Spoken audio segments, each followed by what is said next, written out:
নির্বাচন নিয়ে প্রধান উপদেষ্টার বক্তব্যকে কেন্দ্র করে রাজনীতির অন্দরমহলে শুরু হয়েছে ঝড়। ডিসেম্বরে নির্বাচন চাইছে একটিমাত্র দল। প্রধান উপদেষ্টার এই মন্তব্যের তীব্র প্রতিক্রিয়া জানিয়েছে বিএনপি। দলটির স্থায়ী কমিটির সদস্য মির্জা আব্বাস বলেছেন, ডক্টর ইউনূস ছাড়া সবাই ডিসেম্বরে নির্বাচন চায়। জনগণ ডিসেম্বরে নির্বাচন আদায় করে নেবে। নির্বাচন যদি না হয়, উদ্ভূত পরিস্থিতির দায় সরকারকেই নিতে হবে। নির্বাচন নিয়ে আমরা দেখছি ক্রমেই অনিশ্চয়তার দিকে যাচ্ছে রাজনীতি। সংলাপ না সংঘাত? নির্বাচন কেন্দ্রিক জটিলতার সমাধান কোন পথে? এসবই আজকের আলোচনা আনতে চাই। দর্শক, আমি ফাইনাস জুই সবাইকে আমন্ত্রণ জানিয়ে শুরু করছি দেশ টেলিভিশনের নিয়মিত আয়োজন দেশ সাম্প্রতিক। নিবেদন করছে Arail angle, channel and square বার। আজকের আলোচনা এগিয়ে নিতে স্টুডিওতে আছেন তিনজন সম্মানিত অতিথি। চলুন একে একে পরিচিত হই। আছেন ফরিদুল হক, যুগ্ম সদস্য সচিব, জাতীয় নাগরিক পার্টি। আরও আছেন মোস্তফা কামাল, উপবার্তা প্রধান, বাংলা ভিশন। সেই সঙ্গে আরও আছেন অ্যাডভোকেট রফিক শিকদার, কেন্দ্রীয় নির্বাহী কমিটির সদস্য, বিএনপি। তিনজনকে আমন্ত্রণ জানাচ্ছি আজকের আলোচনায়। মোস্তফা কামাল, আপনাকে দিয়ে আলোচনাটা শুরু করি। বলছিলাম যে নির্বাচন কেন্দ্রিক যে জটিলতা আমরা দেখছি এখন রাজনীতির অন্দরমহলে, সংলাপ না সংঘাত, কোন পথে সমাধান? জি, ধন্যবাদ আপনাকে। এখন আর অন্দরমহলে নেই, একদম সদর মহলে চলে এসেছে কথাবার্তা। এখন আর কেউ লুকিয়ে চাপিয়ে কথা বলছে না, প্রকাশ্যে বলছে। এবং এই বলতে গিয়ে এমন সব শব্দ, এমন সব বাক্য আসছে যে মনেই হয় না যে যাদেরকে এনসিপি বলা হয়, অর্থাৎ আমাদের বিপ্লবের যে ফ্রন্টলাইনার, আগস্ট বিপ্লবের, আর বিএনপি, তাদের মধ্যে একসময় কোনো খুব মিলমিশ ছিল, বনিবনা ছিল। মনে হয় যেন আওয়ামী লীগ তাদেরকে যেই চোখে দেখত, অথবা তারা আওয়ামী লীগকে যেই চোখে দেখতেন, বিএনপিও এখন তাই করছে, অন্তত ভাষার দিক থেকে। ভিতরে ভিতরে আন্তরিকতা আছে কিনা বা থাকলে কতটুকু আছে হয়তো বা আমরা ঘটনার চক্রে আবারও ভিন্ন প্রেক্ষিত দেখবো, আশা করব। কিন্তু যে কথাগুলো আসছে, কথাগুলো কিন্তু খুব আপত্তিজনক, দুঃখজনক। প্রধান উপদেষ্টা কোন বুঝে যে একটি মাত্র দল নির্বাচন চায় না ডিসেম্বরে, বা চায়? তো একটি মাত্র দল বলতে নাম মুখে না নিলেও সেটা বিএনপি, আর সেটা বলার জন্য একদম জাপান গিয়েই বলতে হবে বোধহয় জরুরি ছিল কিনা তিনি ভালো জানেন। আর সেখানে প্রশ্ন আসে জনাব মোস্তফা কামাল, দলের সংখ্যা বিবেচনায় কি বাস্তব পরিস্থিতি বোঝা যায়? দলের সংখ্যা দিয়ে হয় না, সেটা আমরা ভোটের একটা অঙ্ক করি সাধারণত। যেহেতু গত 15, 16, 17 বছর দেশে কোনো নির্বাচনই নেই, তো আপনি ভোটের অঙ্ক আপনি যেতে পারছেন না, বা আমরা পারছি না। কিন্তু বিএনপি এই মুহূর্তে দেশের সবচেয়ে বড় দল, এটাও সত্য। তো তাদেরকে মার্ক করা বা তাদেরকে এই সব কথা, তো ওনার সাথে যখন তাদের মাঝে মধ্যে দেখা হয় তখনও বলা যেত এই ধরনের বক্তব্য যদি থাকে। আবার বিএনপিও গত 2-3 দিন কিন্তু আর ছাড় দিচ্ছে না, অন্দরে কথা বলছেন, একদম সদরে এসে প্রকাশ্যে যেসব ভাষা, তারাও প্রতি উত্তরে আপনি খেয়াল করেছেন কি বলেছেন, যে একজন মাত্র ব্যক্তি যিনি ডিসেম্বরে নির্বাচন দিতে চান না। অর্থাৎ কথার মধ্যে কেউ কাউকে কিন্তু ছাড়ছে না। তো ঠিক আছে, নির্বাচন সামনে আসলে কিছু কথাবার্তা হয়, উত্তেজনা আসে, এটা কিন্তু স্বাভাবিক বাংলাদেশের মতো দেশে, বিশ্বের অন্যান্য দেশেও। কিন্তু এখন যারা সরকারে আছেন, ডক্টর ইউনূস থেকে শুরু করে অন্যান্য যে উপদেষ্টারা আছেন, তারা কেউ কিন্তু নির্বাচনে দাঁড়াবেন না। অর্থাৎ তারা প্রতিদ্বন্দ্বিতা করবেন না। জি, অবশ্যই অরাজনৈতিক সরকার, কিন্তু তার ঘরবসতি বা বসবাস কিন্তু রাজনৈতিক দলগুলোর সাথে, প্রতিনিয়ত রাজনৈতিক দলগুলোর সাথে ওনার সময় কাটাতে হয়, কথা বলতে হয়। তো আমরা খেয়াল করি এ পর্যন্ত 3-4 দফা যখন আনুষ্ঠানিক বৈঠক হয়েছে, আমরা যেটাকে সংলাপ বলি অথবা যমুনায় চা চক্র বলি, ওখানেও কিছু কথা ছিল এক সময় একেবারে অন্দরমহলে। তো যেটা একটা এসেছিল যে প্রধান উপদেষ্টা আফসোস করে বলেছিলেন যে তারা আমার কাছে যখন আসে, অর্থাৎ বিএনপি সহ অন্যান্য দল সুন্দর সুন্দর কথা বলে, কিন্তু বের হয়ে গিয়ে অন্যটা বলে। আবার যারা দেখা করে এসে বাইরে এসে একটা ফটো সেশন করে, খুব চমৎকার লাইন ধরে দাঁড়ায়, একটা হাসি দেয়, আবার ঐক্যের বারতা দেয়, কিন্তু পরক্ষণে তারাও আবার চুপি চুপি বলেন যে ওনার সাথে কথা বললে উনি শুধু মাথা নাড়েন, দেখবেন বলবেন। বিএনপি নেতাকর্মীরাও কিন্তু এমনটা অভিযোগ করছে যে সরকারের তরফ থেকে ডিসেম্বরের নির্বাচনের বিষয়ে প্রতিশ্রুতি দেওয়া হয়েছিল, সেখান থেকে সরকার সরে এসেছে। সেই অভিযোগ বোধহয় এখনো করা যাবে না, কারণ সরকারের বক্তব্যটা আপনি দেখতে হবে যে ডিসেম্বর থেকে জুন বলা হয়েছিল। তো ওই ক্ষেত্রে ডিসেম্বর শুরু, জুন শেষ। প্রধান উপদেষ্টা যেমনটি জাপানে বলেছে যে ডিসেম্বরে নির্বাচন করতে গেলে তাড়াহুড়ো হয়ে যাবে। তিনি অবশ্যই এটার একটা ব্যাখ্যা আছে, ব্যাখ্যা দিবেন। তো ওই ব্যাখ্যাটাও তো এইভাবে ঝগড়ার মতো করে দেয়া যায় না, অবশ্যই গ্রাউন্ড আছে ডিসেম্বরে করলে কি সমস্যা আছে। তো ডিসেম্বর যদি ধরেন আপনি বিএনপির দাবি অনুযায়ী, এখনো আরো 7-8 মাস আছে, সময় কিন্তু একদম কম না। কিন্তু গোলমাল কিন্তু ডিসেম্বর বা জানুয়ারি, ফেব্রুয়ারি, মার্চ নিয়ে বাড়ছে না। গোলমাল বাঁধছে কিছু বাড়তি কথা নিয়ে। একটা ন্যারেটিভ তৈরি হয়েছে যে সরকার আরো 5 বছরে থাকুক, এটা বিএনপিকে কষ্ট দেয়। আবার এনসিপি সহ ছাত্রদের অংশ থেকে মাঝে মধ্যে কথা আসছে যে আগে স্থানীয় সরকার নির্বাচন হলে ভালো হয়, এটাও বিএনপিকে কষ্ট দেয়। আবার বিএনপি থেকে যখন বলা হয়, তাদের এক নেতা বলেছেন একটা প্রাকৃতিক ক্রিয়াকর্ম করলে এনসিপি যারা আছে তারা বঙ্গোপসাগরে পড়ে যাবে, এটা তাদেরকে কষ্ট দেয়। আবার কেউ বলছেন ধাওয়া দিলে তাদেরকে আর খুঁজে পাওয়া যাবে না। আবার বলতে বলতে গিয়ে এক নেতা বলেই ফেলেছেন যে যদি ধাওয়া দেওয়া হয় ইউনূস সরকার একদিনও টিকবে না। তো এই ধরনের কথাবার্তা তো কাঙ্ক্ষিত ছিল না, মোটেই ছিল না। এই কথাগুলো কিন্তু নিশ্চয়ই তারা যখন বসবেন, সোমবারে আবার বসবেন যতটুকু আমরা জানি, নিশ্চয়ই বসলে এই ধরনের কথাবার্তা বলবেন না। এর মাঝেও আবার কয়েকটা বিষয়ে বিএনপি কষ্ট পেয়েছে, চরম কষ্ট পেয়েছে। একটা উল্লেখ না করলে নয়, বিএনপি 3 জন উপদেষ্টার পদত্যাগ চায়, এনসিপিও 3 জন উপদেষ্টার পদত্যাগ চেয়েছে, অর্থাৎ যোগ করলে 3 × 3 = 6। তো এখন বিএনপি যেদিন বৈঠক করতে গেল, দেখা গেল প্রধান উপদেষ্টার সাথে ওই 3 জনের একজন বসা আছেন। এটা কিন্তু বিএনপির জন্য কষ্টের। আপনার অভিযোগ আমার ছেলের বিরুদ্ধে, যে আমার ছেলে উল্টাপাল্টা করে বা আপনার সাথে বেয়াদবি করে। আমি আপনারা বললাম আসেন কথা বলি, আপনি এসে দেখলেন ছেলেরে কোলে নিয়ে বসে আছি আমি। স্বাভাবিকভাবে আপনি একটা মেসেজ পেয়ে যাচ্ছেন যে আসলে বিচার সালিশ আমি কিছু করব না, একটা তামাশা করব। তো আবার বিএনপি তো নির্বাচনমুখী দল, তারা কিন্তু বলে না যে আওয়ামী লীগ যেভাবে নির্বাচন করেছে আমরা ওইভাবে নির্বাচন করে ক্ষমতায় যেতে চাই। তারা একটা সুষ্ঠু নির্বাচন চায়, চাওয়ার মধ্যে কিন্তু কোনো ঘাটতি নেই। তো ওই ক্ষেত্রে সরকারের দিক থেকেও ভাষাগুলো যদি আরেকটু নমনীয় হয় বা আক্রমণাত্মক না হয়, সম্ভবত ডিসেম্বর কেন, জুন কেন, নির্বাচন আরো পরে হলেও বিএনপি আপত্তি করতো না, অন্তত সার্কামস্টেন্স যেটা দেখে আমি অনুমান করছি। কিন্তু এই যে বাড়তি কথায় কিন্তু এই গোলমালগুলো বাড়ছে, এই বাড়তি কথাগুলো দুদিক থেকেই যত কম বলা যায় তত সম্ভবত। ধন্যবাদ জানাচ্ছি জনাব মোস্তফা কামাল। ফরিদুল হক, বিএনপি স্থায়ী কমিটির সদস্য আমির খসরু মাহমুদ চৌধুরী বলেছেন 52টি দল ডিসেম্বরের মধ্যে নির্বাচন চেয়েছে, আর ডিসেম্বরের মধ্যে নির্বাচন চায় না কারা বলি? যেসব দলের নিবন্ধন হয় নাই, যাদের জন্ম 5 আগস্টের পর, তারা ডিসেম্বরে নির্বাচন চায় না। নিঃসন্দেহে নিশ্চয়ই এনসিপির কথা বলা হয়েছে। আপনারা কি নির্বাচন চাইছেন না? জি, ধন্যবাদ আপনাকে। আর আমাদের সম্মানিত সহ আলোচক যারা আছেন তাদেরকেও ধন্যবাদ, শুভেচ্ছা জানাচ্ছি, দর্শকদেরকেও শুভেচ্ছা জানাচ্ছি। আমরা নির্বাচন চাইছি না এরকম কোনো কথা আমরা কখনো বলেছি, আমাদের কোনো দায়িত্বশীল কোনো নেতা কিংবা কোনো কর্মী কোথাও কখনো বলেছে এরকম কোনো ইয়ে নাই। কিন্তু আপনাদের বিরুদ্ধে যে অভিযোগটি বারবার আসে যে আপনারা নির্বাচন বিলম্বিত করার চেষ্টা করছেন। না, নির্বাচন বিলম্বিত করার চেষ্টা করছি, নির্বাচন দেওয়ার মালিক তো প্রথমত আমরা না, নির্বাচন দিবে সরকার। কিন্তু এখানে ব্যাপারটা হচ্ছে যে আমরা যে কথাটা বলেছি সেটা হচ্ছে যে এই সরকারের একটা ম্যান্ডেট আছে, একটা নির্দিষ্ট ম্যান্ডেট নিয়ে সরকারটা মানে রাষ্ট্র পরিচালনার দায়িত্ব নিয়েছেন। ম্যান্ডেটটা কি? ম্যান্ডেটটা হচ্ছে তার প্রথমত হচ্ছে মানে তাকে বিচার করতে হবে, এবং বাংলাদেশ রাষ্ট্র এই সরকার যে সময় যেভাবে টেক ওভার করেছে তখন বাংলা মানে একটা ধ্বংসপ্রাপ্ত রাষ্ট্র। এখন একটা ধ্বংসপ্রাপ্ত রাষ্ট্রকে যদি আপনি নির্বাচনের দিকে ঠেলে দেন, সে তো নির্বাচন করার জন্য আসলে উপযোগী না। মানে ধরেন যে নির্বাচন কমিশন গঠন হয়েছে, নির্বাচন কমিশন 22 সালের আইনে গঠন হয়েছে, যেটা নিয়ে মির্জা ফখরুল ইসলাম আলমগীর সাহেব তখন বলেছিলেন যে এটা একটা বাকশালী আইন। ইভেন বিএনপির 31 দফার মধ্যে 7 নম্বর দফাতে বলা আছে যে যখন ওনারা সুযোগ পাবেন তখন হচ্ছে যে এই আইনকে সংশোধন করে কিংবা বাতিল করে ওনারা নতুনভাবে নির্বাচন কমিশন গঠন করবেন। কিন্তু নির্বাচন কমিশনটা গঠন করা হয়েছে, তারপরেও আমরা তখন মেনে নিয়েছি যে ওই আইনের অধীনেই গঠন করা হয়েছে। কিন্তু দেখেন, নির্বাচন কমিশন সহ পুলিশ প্রশাসন সহ রাষ্ট্রের যেই অঙ্গগুলো নির্বাচন পরিচালনায় যুক্ত থাকে তাদের কারোরই গত 15 বছরে কোনো নির্বাচন করার কোনো অভিজ্ঞতা নেই। মানে সে যে আসলে ফিট কি আনফিট এটা আপনি কিভাবে টেস্ট করবেন? বা ডক্টর ইউনূস বলেছেন যে ইতিহাসের একটা সবচেয়ে ভালো নির্বাচন উনি উপহার দিতে চান। এখন ইতিহাসের সবচেয়ে ভালো নির্বাচন আপনি উপহার দিবেন যার কোনো টেস্ট নাই, তার উপরে বেস করে।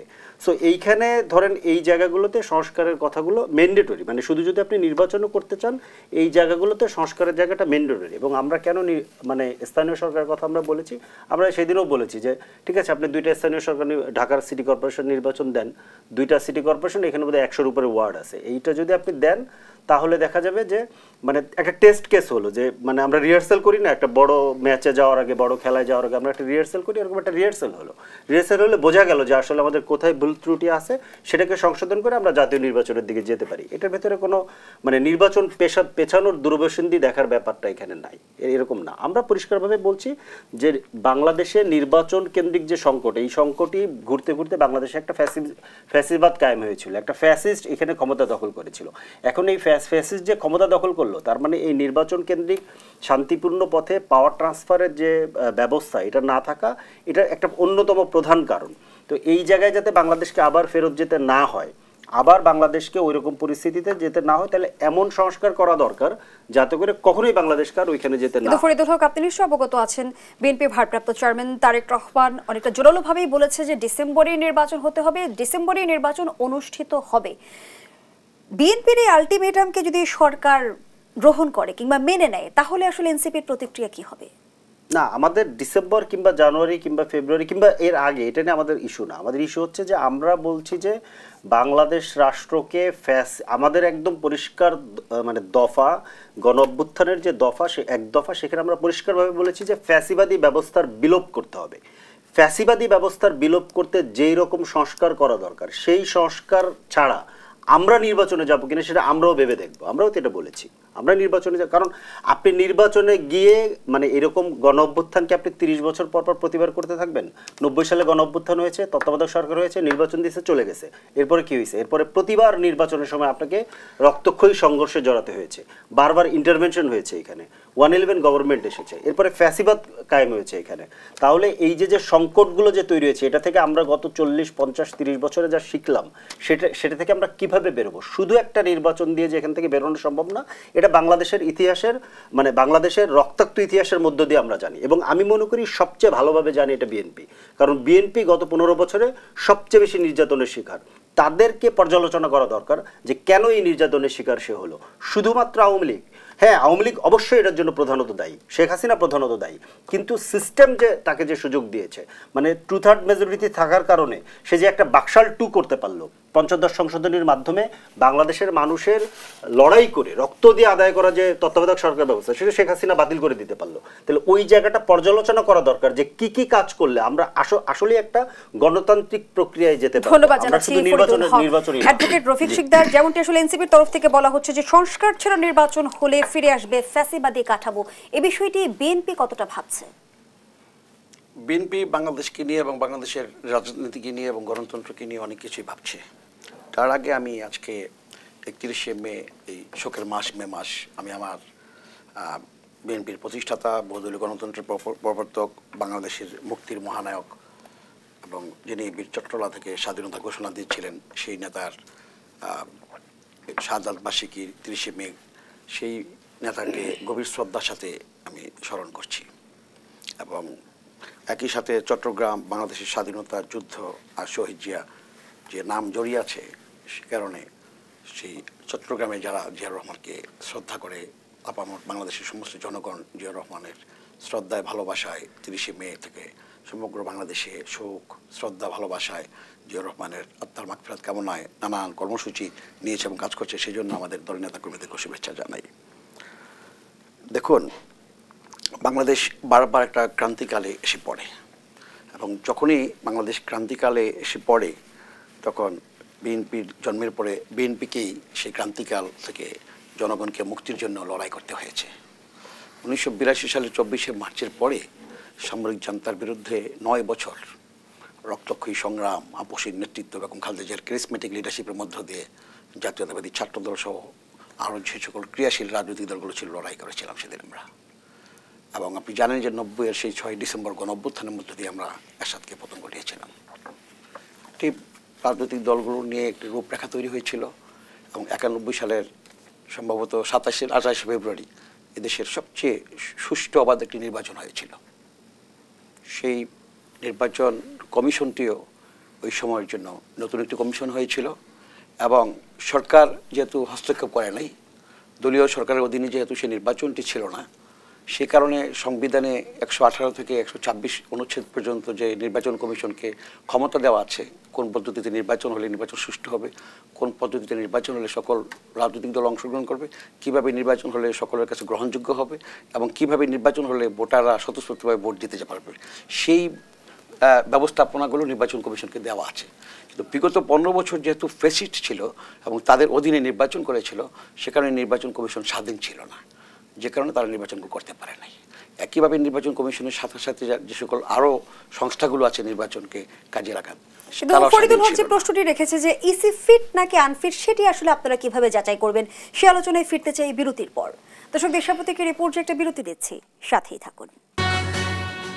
আবারও আমন্ত্রণ, আপনারা দেখছেন দেশ টেলিভিশনের নিয়মিত আয়োজন দেশ সাম্প্রতিক। আমরা আবারও ফিরছি আলোচনায়। অ্যাডভোকেট রফিক শিকদার যে আলোচনায় আমরা ছিলাম, ফরিদুল হক যে প্রশ্নটি রেখেছে যে আপনারা কিভাবে যাচাই করবেন যে ইসি ফিট নাকি আনফিট। আরও একটি প্রশ্ন যুক্ত করি, যেমনটি ডক্টর বদিউল আলম মজুমদার বলেছে যে সংস্কার ছাড়া নির্বাচন হলে শাসক আবারও দানবে পরিণত হতে পারে। শুনেন, ফরিদুল রাজা তার নিজে থেকে সে বলতেই পারে, এটা তার ব্যক্তিগত মতামত বা দলের মতামত হতে পারে।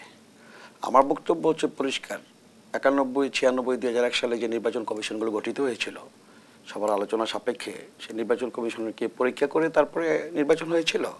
আর যদি আপনি তাই বলেন, তাহলে কি এই কমিশন যদি ব্যর্থ হয় আবার আরেকটা কমিশন করবেন, তারা যদি ব্যর্থ হয় আবার আরেকটা কমিশন করবেন, এভাবে কি সারা বছর কি ব্যর্থ হলে নতুন নতুন করে কমিশন করবেন? সেটাও না। তাহলে কি করতে হবে? কমিশনে যারা আছে তারা কতখানি যোগ্য, এই যোগ্য ব্যক্তিগুলোকে তো এই অন্তর্বর্তীকালীন সরকারই তো বেছে নিয়েছে। এখন যদি অন্তর্বর্তীকালীন সরকারকে আপনি তাহলে পদত্যাগ চান, যে তারা কেন এরকম ব্যর্থ কমিশন দাঁড় করিয়েছে, আর ব্যর্থ না সফল সেটাও তো জানেন না, তাহলে টেস্ট কেস আবার কাকে দিয়ে করবেন? তাহলে যাদেরকে দিয়ে করবেন সিটি কর্পোরেশন, তারা যদি বলে যে না আমাদেরকে দিয়ে এটা করবেন না, তারা দক্ষ নির্বাচন কমিশন নয়, তখন কি করবেন? এগুলো কোনো কথা না। কথাটা হলো যে এদেশের প্রায় 12 কোটি 12.5 কোটি ভোটার এবং বিশেষ করে তরুণ 3.5 কোটি ভোটার, তারা ভোট থেকে বঞ্চিত, তারা ভোট দিতে চায়, ভোটের জন্য সবাই উন্মুক্ত। ফরিদুল রাজাও বলেছে যে আমরা তো ভোট চাই, অবশ্যই ভোট চাই। এমনকি আমি মনে করছি যে নির্বাচনটা এখন দেশের মধ্যে এত বেশি গুরুত্বপূর্ণ যে প্রধান উপদেষ্টা জাপানে গিয়েও কিন্তু ওনাকে বলতে হয়েছে, সেটিও সত্য। এখন কথাটা হলো সংস্কারের যে বিষয়গুলো আছে, নির্বাচন করাটাই হচ্ছে সবচেয়ে বড় সংস্কার। এর মধ্যে অবশ্যই আমরা ফেসিবাদ যেন জন্ম না হয়, ফেসিস্ট যারা আছে তাদের বিচার হয়, আমরা তো সেগুলো বলছি এবং পর্যায়ক্রমে আমরা বলে যাচ্ছি। কিন্তু হচ্ছে কি, এই যে আপনার গত 15 বছর যে গুম করলো, খুন করলো, যারা এগুলোর সাথে জড়িত ছিল তারা কোথায় বিচারে আওতা হয়েছে? 300 পার্লামেন্টের মেম্বার কোথায় আলা, সচিব এবং যারা আমলা ছিল বিভিন্ন অঘটনের সাথে জড়িত ছিল তারা কোথায়? সবাই তো বিভিন্নভাবে পালিয়ে যাচ্ছে। এই ব্যর্থতাটা কার? এই দায়িত্বটা কার? সুতরাং যারা দায়িত্বে আছে আজকে অন্তর্বর্তীকালীন সরকার, হ্যাঁ এটা তাদের, আমাদের আন্দোলন করে আমরাই তাদেরকে বসিয়েছি, আমরা তাদেরকে সহযোগিতা করছি। আমাদের দল রাজনৈতিক দল হিসেবে, যেটা আমার ভাই বলছেন, আমার ভাই, যে আমরা তো বৃহত্তর একটি রাজনৈতিক দল, এটা আমরা গর্ব করি না, এটা আমরা অহংকার করি না, এটা জনগণের ভালোবাসায়, এবং আমরা সেটাকে ধারণ করি এবং ধারণ করে আমরা সবাইকে নিয়ে কিন্তু এগিয়ে যেতে চাই। এবং আজকে বললো যে নির্বাচন শুধু বিএনপি চায়। বিএনপি কেন? গণতান্ত্রিক এবং বাম গণতান্ত্রিক প্রায় 50টি দল, নিবন্ধিত অনিবন্ধিত, তারাও তো চাচ্ছে যে আমাদের নির্বাচন হতে হবে এবং ডিসেম্বরের মধ্যে নির্বাচন চায়। এবং কেন নির্বাচন চায়? সমাজে এনার্কি তৈরি করছে কারা? যারা নাকি গত 15 বছর ছিল আওয়ামী লীগের দোসর, তারা চাচ্ছে না দেশে একটা সুষ্ঠু অবাধ নির্বাচন হোক। সুতরাং সুষ্ঠু অবাধ নির্বাচন এবং তাড়াতাড়ি একটা নির্বাচন হোক, সেটাও তারা চাচ্ছে না। কেউ কেউ চাচ্ছে জুন মাসে নিয়ে যেতে। জুন মাসে নির্বাচনটা কেমন করে হবে? আপনার এই মার্চ মাসের পর থেকে রোজা আছে, তারপরে আপনার কুরবানি ঈদ আছে, রোজার পরে আবার 2 মাস পরে কুরবানি ঈদ আছে, তারপরে জুনেই হবে বলছে, কাট অফ টাইম জুন। হ্যাঁ, কাট অফ টাইম। আমি মনে করি যে সেটা সরকার বলেছে, আমার বিশ্বাস সরকার ডিসেম্বরের মধ্যে নির্বাচন দেবে। ধন্যবাদ জানাচ্ছি। এবং রাজনৈতিক দলগুলো সেদিকে নির্বাচনের জন্য প্রস্তুত নিচ্ছে এবং আমি বিশ্বাস করি যে দেশে ফেসিবাদের আর জন্ম হবে না। আগামী দিনে ভোটাররা অত্যন্ত সচেতন। আমরা ফেসিস্টকে পতন ঘটিয়েছি, ফেসিবাদের জন্ম যেন না হয় সেই কারণে আমাদের নেতা তারেক রহমান সাহেব 31 দফা যে বাস্তবায়ন, সেটি আমরা বাস্তবায়ন করতে যাচ্ছি। জনগণের ভোটে যদি আমরা নির্বাচিত হই, সরকার গঠন করি, আমরা 31 দফা বাস্তবায়ন করবো। এবং আজকের সরকার যে সংস্কার কথা বলছে, সেই 31 দফার মধ্যে সেই সংস্কার কথাগুলো স্পষ্টভাবে বলা আছে। সুতরাং আমাদের দেশে নির্বাচন হবে। ফরিদুল হক যেমনটি বলছিল যে নির্বাচন করাই সবচেয়ে বড় সংস্কার। আমরা বিএনপি নেতাকর্মীদের মুখে এমন মন্তব্য শুনেছি বিগত সময়ে। এই মন্তব্যের পরিপ্রেক্ষিতে কি বলতে চাইবেন? আমি একটা উদাহরণ দিয়ে এটা বলি, তাহলে একটু বুঝতে সুবিধা হবে আমাদের। মানে ধরেন 15 সংশোধনী যখন করা হয় 2011 সালে, তখন বিএনপি সম্ভবত প্রথম রাজনৈতিক দল হিসেবে প্রথম বলছিল যে আমরা সম্ভবত একটা বাকশালের দিকে যাচ্ছি। তো আপনি মানে এটাকে আসলে ওই অর্থে বাকশাল আমিও মনে করি যে 2011-র পরে বাংলাদেশ বাকশাল ফেজ 2-তে ছিল। 75 সালে শেখ মুজিবুর রহমান যেভাবে করতে পারছিলেন এই জমানায় এটা করা সম্ভব না বিধায় শেখ হাসিনা একটু অন্য ফর্মে করছেন বাকশাল। তো বাকশালের এই উদাহরণটা কেন দিলাম যে শেখ মুজিবের 4 বছরের শাসনের পরে বাকশালের যখন পতন হলো, বাকশাল পতন হওয়ার পরে বাংলাদেশ গণতান্ত্রিক প্রক্রিয়ায় ফিরতে 4 বছরের মতো সময় নিয়েছিল এবং আমাদের খুব সৌভাগ্য আমি মনে করি যে ওই সময় জিয়াউর রহমানের মতো নেতৃত্ব আমরা পেয়েছিলাম। একইভাবে যদি আপনি চিন্তা করেন যে এইবারের বাকশালের ডিউরেশন কিন্তু 13 বছর, এবারের বাকশালের ডিউরেশন 13 বছর। এই 13 বছরের ধ্বংসপ্রাপ্ত রাষ্ট্রকে মেরামত করে একটা গণতান্ত্রিক প্রক্রিয়ায় রূপান্তরের জন্য আপনি কত সময় নেবেন? আমি এত সময় লাগবে আমি এটা মনে করি না, কিন্তু আপনি খেয়াল করে দেখেন যে ওই সময় প্রেসিডেন্ট জিয়াউর রহমান কি পদক্ষেপ নিয়েছিলেন। উনি এমনকি সংবিধানের সংশোধনীয় করেছিলেন হচ্ছে গিয়া কি বলে যে এই সামরিক অর্ডার দিয়ে উনি এমনকি সংবিধানের সংশোধনীয় করেছিলেন। উনি স্থানীয় সরকার নির্বাচন করেছেন, রাজনৈতিক দলগুলোকে রাজনীতি করার সুযোগ, যেমন দেখেন আপনি 5 তারিখের পরে বাংলাদেশে যে রাজনৈতিক পরিবেশ বিরাজ করছে, মানে আমরা এটা কল্পনাই তো করি না। আমার কাছে খুব আফসোস হতো মাঝে মাঝে যে বেগম খালেদা জিয়া সম্ভবত এই অবস্থাতে যদি উনি মারা যান, যেটা সে যে কি দুর্ভাগ্যের হবে। অথচ আপনি খেয়াল করেন যে আমি মনে করি যে বাংলাদেশে উনি ওনার জীবদ্দশায় সবচেয়ে সম্মানজনক জায়গাতে আছেন। মানে ওনার কাছে আমি এখন দেখি যে বাংলাদেশের রাষ্ট্রপতি, প্রধানমন্ত্রী, ইভেন বিএনপির চেয়ারপারসনের পদও ওনার জন্য অনেক ছোট পদ। উনি বাংলাদেশে এখন সর্বজন গ্রহণযোগ্য একটা সম্মানিত জায়গায় আছেন। তো দেখেন এই যে ট্রানজিশনটা, এই ট্রানজিশনের জন্য তো একটু টাইম লাগে। বাংলাদেশটা একদম ধ্বংস, বাংলাদেশের সকল প্রতিষ্ঠান ধ্বংস হয়ে গেছে, বাংলাদেশের অর্থনীতি ধ্বংস হয়ে গিয়েছে, বাংলাদেশের রাষ্ট্র ধরেন ধ্বংস হয়ে গিয়েছে। এইটাকে যদি আপনি সংস্কার না করে শুধু একটা নির্বাচন দিয়ে একটা রাজনৈতিক দল কিংবা একটা জোটের হাতে যদি আপনি ক্ষমতা ছেড়ে দেন, এই রাষ্ট্রকে কোন রাজনৈতিক দলের পক্ষে এককভাবে ঠিক করা সম্ভব না। মোস্তফা কামাল, আমরা গণঅভ্যুত্থানের 9 মাস পেরিয়ে কেন বিভাজনের রাজনীতির বাস্তবতার মুখোমুখি হলাম? কোন দিকে ধাবিত হচ্ছে আসলে আমরা? জি, আবারও আমরা একটা দুঃখজনকভাবে একটা বিরোধের জায়গায় ধাবিত হলাম, যেটা স্বপ্নেও ছিল না কারো, ধারণাও ছিল না কারো। সর্বশেষ বাজে অবস্থাটা হয়েছে কিন্তু নির্বাচন যখন বারবার নির্বাচনের দাবিটা বেশি উচ্চারিত হলো, তখন নির্বাচন তো অবশ্যই জরুরি, এটা নিয়ে কোনো দ্বিমত নেই। কিন্তু এই যে প্রথমত, দ্বিতীয়ত, তৃতীয়ত ঠিক করা, রোল নম্বর ঠিক করা, যে নির্বাচন আগে নাকি সংস্কার আগে, সংস্কার করে নির্বাচন নাকি নির্বাচন করে সংস্কার, তার উপর আছে ফ্যাসিস্টের বিচার। তো আমরা দেখেন বিচারের নামে কিন্তু এখন পর্যন্ত সর্বশেষ যে সংসদ যেটা গেল, এটার এই দামি এমপিরা কোথায়? সবাই কি পালিয়েছেন বা কজন গ্রেপ্তার হয়েছেন? এর আগে রাতের ভোটের এমপিরা কোথায়? এর আগে বিনা ভোটের এমপিরা কোথায়? আচ্ছা, তারা কোথায়? তাদেরকে যারা পাশ করিয়েছেন, এইসব নির্বাচনের ব্যবস্থা করেছেন, 3টা নির্বাচন কমিশন ছিল, ওখানে এখনো হাত দেওয়া হয়নি। নির্বাচনী ব্যবস্থা হত্যা করা, ওইটা আইনের কোন ধারায় পড়বে? ফৌজদারির বাইরে আরো কিছু হবে কিনা? মানুষ হত্যার বিচারের কথা আমরা বলছি, নির্বাচনী ব্যবস্থাটা হত্যা করে ফেলা হলো। আমরা কিন্তু আলোচনা ওইদিকে নিতেই পারছি না। আজকে যদি এনসিপি বা বিএনপি এসব বিরোধে না জড়াতো, হালকা কথা নিয়ে, আপনিও হয়তো টকশোর সাবজেক্ট ভিন্ন হতো, অথবা আসতো বিদ্যুৎ খাতে কত চুরি হয়েছে, আসতো কত টাকা পাচার হয়েছে, কারা কারা জড়িত। আপনি দেখেন ওগুলোর ধারে কাছেও কিন্তু আমরা নেই। আবার এর মধ্য দিয়ে প্রকারান্তরে আমরা বলছি আওয়ামী লীগ নিষিদ্ধ, কিন্তু কাজে কর্মে আবারও আওয়ামী লীগ কিন্তু আমরা দেখছি। আওয়ামী লীগ এই ক্ষেত্রে আমি একটা দলের নাম বলতে চাই না, আওয়ামী লীগ একটা আচরণের নাম। আপনি ধরুন গত 2-3 দিন আগে গাজীপুরে যেটা হয়েছে, এনসিপির নামে আওয়ামী লীগ নেতাদের বাড়ি বাড়ি চাঁদা চাওয়া হয়েছে। এটা কিন্তু এক ধরনের আওয়ামীপনা। আমি কিন্তু আওয়ামী লীগের অস্তিত্ব ওখানে দেখি। আবার এনসিপির নেতাদের কারো কারো বিরুদ্ধে কিন্তু চাঁদাবাজি, দখলবাজের অভিযোগ আসছে। এটা যত না এনসিপির বিরুদ্ধে অভিযোগ, তার চেয়ে বেশি হচ্ছে এটা আর এক ধরনের আওয়ামীপনা। নয়াপল্টনে বিএনপির এক ভদ্রলোককে ধরেছে, সে চাঁদাবাজিতে অত্যন্ত নাম করা ওই এলাকায়, তাকে সেনাবাহিনী গ্রেপ্তার করেছে। গ্রেপ্তারের সময় দেখা গেল তার হাত বাঁধা, সামনে একটা গেঞ্জি, খুব টি শার্ট, ওখানে তারেক রহমান সাহেবের ছবি। তো এটা যত না জাতীয়তাবাদী লোক, তার চেয়ে বেশি আওয়ামী। মোস্তফা কামাল, আমরা যখন নানামুখী সংস্কারের কথা ভাবছি কিংবা বলছি কিংবা দাবি জানাচ্ছি, রাজনীতির সংস্কার নিয়ে আমরা কতটা ভাবছি বা সেই দাবিটাকে আমরা তুলছি, সে আলোচনায় ফিরতে চাই। আবারও বিরতির সময় হয়েছে। দর্শক, দেশ সাম্প্রতিকের এ পর্যায়ে আবারও বিরতিতে যাচ্ছি, সাথেই থাকুন। আবারও আমন্ত্রণ, দেখছেন দেশ সাম্প্রতিক। আমরা আবারও ফিরছি আলোচনায়। মোস্তফা কামাল, যে আলোচনায় আমরা ছিলাম, রাজনীতির সংস্কার কতদূর? জি, সংস্কার বহুদূর এখনো। তো এরপরও মন্দের ভালো হিসাবে অন্তত এতটুক তো আছি, এই স্টুডিওতেও খেয়াল করা যায় তারা অন্তত মারামারি করছেন না, ঝগড়া করছেন, তর্ক বিতর্ক করছেন, এটা ছোট্টখাট্ট সংস্কার। তো ওই ক্ষেত্রে তাদের দুপক্ষেরই যেহেতু উপস্থিত আছেন দুপক্ষ, অন্যদের কথা নাই বলি, উপলব্ধি করার বিষয় আছে যে তারা আরেকটা জুলাই কিন্তু সামনে আসছে, যে ওই জুলাইতে কি অবস্থায় তারা ছিলেন, এখন কিন্তু মুক্তভাবে কথা বলছেন। তো মুক্তভাবে কথা বলছেন তার মানে এই নয় যে পরস্পরকে এমন সব ভাষায় গালিগালাজ করা যার মধ্য দিয়ে আওয়ামী লীগের অভাব যদি তারা পূরণ করে দিতে চান ওই আচরণে, ওইটাও কিন্তু এক ধরনের ফ্যাসিজম। তো গণমাধ্যমের জায়গা থেকে বা আমার ব্যক্তিগত জায়গা থেকে আহ্বান থাকবে, বিএনপি দীর্ঘ সময় হারিয়েছে, কষ্ট সয়েছে, তাদের হারানোর তালিকাটা কিন্তু লম্বা। তো শুধুই নির্বাচনে বেশি ইমপ্যাসেজ দেয়া, সংস্কার বা বিচারে দ্বিতীয় তৃতীয় করা, ওইটা যেমন ঠিক নয়, আবার নির্বাচন খুব জরুরি নয় এটা মনে করাও সঠিক নয়। তিনটাই সমান্তরালে চলতে পারে। আর একটু শেষ করে ফেলি, ডিসেম্বরে আমাদের এখানে নির্বাচনের ইতিহাস আছে, জানুয়ারি ফেব্রুয়ারি মার্চেও আছে।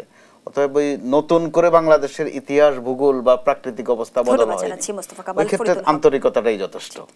এনসিপি নেতাকর্মীদের বিরুদ্ধে একের পর এক অভিযোগ আমরা শুনছি, এনসিপি কি ব্যবস্থা নিচ্ছে, আর নতুন যে রাজনৈতিক বন্দোবস্তের কথা আপনারা বলছেন সেটি কোন পথে?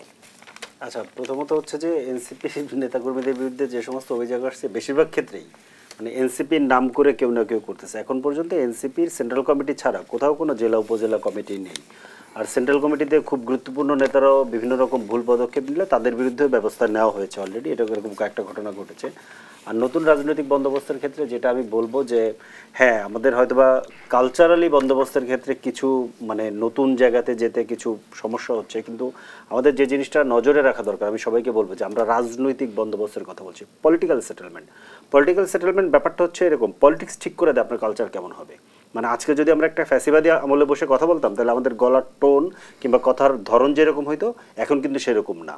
তার মানে হচ্ছে পলিটিক্যাল সেটেলমেন্টটা, আমরা যে পুরনো পলিটিক্যাল সেটেলমেন্টে ছিলাম একটা নতুন পলিটিক্যাল সেটেলমেন্টে যেতে হবে। নতুন পলিটিক্যাল সেটেলমেন্টে গেলে যদি ওই পলিটিক্যাল সেটেলমেন্ট এটা ঠিক করে দেয় যে রাজনীতি করে পয়সা কামানো যায় না, রেন্ট সিকিং করা যায় না, তাহলে আলটিমেটলি অনেক কালচারে চেঞ্জ হয়ে আসবে। যেটা আপনি দেখবেন যে আমাদের ঐক্যমত কমিশনে আমরা যে প্রস্তাবনা দিয়েছি এখানে 20 নম্বর দফাতে আমরা বলেছিলাম যে সংসদ সদস্যরা কোনো উন্নয়ন কর্মকাণ্ডে থাকতে পারবে না। এই একটা কাজ যদি করা যায় এবং এই একটা কাজ করার জন্য যে সংস্কার করা দরকার সেগুলো যদি নিশ্চিত করা যায় তাহলে বাংলাদেশের রেন্ট সিকিং মানে পলিটিক্সের ক্ষমতা দিয়ে পয়সা কামানোর যে ধরেন ব্যবসা, যে ধান্দা, এটা বন্ধ হয়ে যাবে। এটা বন্ধ হয়ে গেলে বাংলাদেশের বহু সমস্যার সমাধানের পথে আমরা হাঁটা শুরু করব।